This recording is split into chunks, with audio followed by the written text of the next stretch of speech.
السلام علیکم۔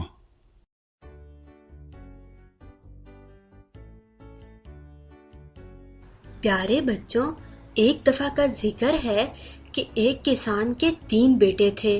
وہ تینوں ہر وقت آپس میں لڑتے جھگڑتے رہتے تھے۔ کسان ہمیشہ ان کو نصیحت کرتا کہ آپس میں لڑنا جھگڑنا اچھی بات نہیں ہے، لیکن وہ اس کی ایک نہ سنتے۔ کسان اس بات سے بہت پریشان رہا کرتا تھا۔ ایک دن وہ بہت سخت بیمار پڑ گیا۔ اس نے اپنے تینوں بیٹوں کو اپنے پاس بلایا۔ جب وہ تینوں اس کے پاس پہنچ گئے تو اس نے انہیں کچھ لکڑیاں لانے کو کہا۔ جب وہ لکڑیاں لے آئے تو کسان نے انہیں کہا کہ اب ان لکڑیوں کو اکٹھا کر کے باندھ دو۔ بیٹوں نے اس کی بات پر عمل کیا اور لکڑیوں کا گٹھا بنا دیا۔ اب کسان نے اپنے بڑے بیٹے سے کہا کہ اس گٹھے کو توڑو۔ اس نے گٹھے کو توڑنے کی بہت کوشش کی لیکن کامیاب نہ ہو سکا۔ بڑے بیٹے کی ناکامی پر کسان نے اپنے دوسرے بیٹے کو گٹھا توڑنے کے لیے کہا۔ اس نے بھی بہت کوشش کی لیکن ناکام رہا۔ اس کے بعد کسان نے اپنے تیسرے بیٹے کو گٹھا توڑنے کے لیے کہا، لیکن بہت کوشش کے باوجود وہ بھی نہ توڑ سکا۔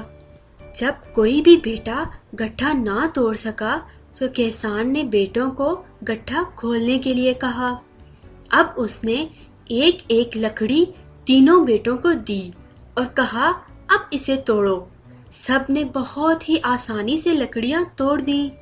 یہ دیکھ کر کسان نے اپنے بیٹوں کو نصیحت کی کہ تم نے دیکھا، جب تک لکڑیاں اکٹھی گٹھے کی صورت میں رہیں تم میں سے کوئی بھی انہیں نہ توڑ سکا، لیکن جیسے ہی وہ علادہ ہوئیں تم نے انہیں آسانی سے توڑ دیا۔ اسی طرح اگر تم لوگ مل جل کر اکٹھے رہو گے تو کوئی بھی تمہیں نقصان نہیں پہنچا سکے گا، اور اگر لڑتے جھگڑتے رہو گے تو کوئی بھی آسانی سے تمہیں نقصان پہنچا سکتا ہے۔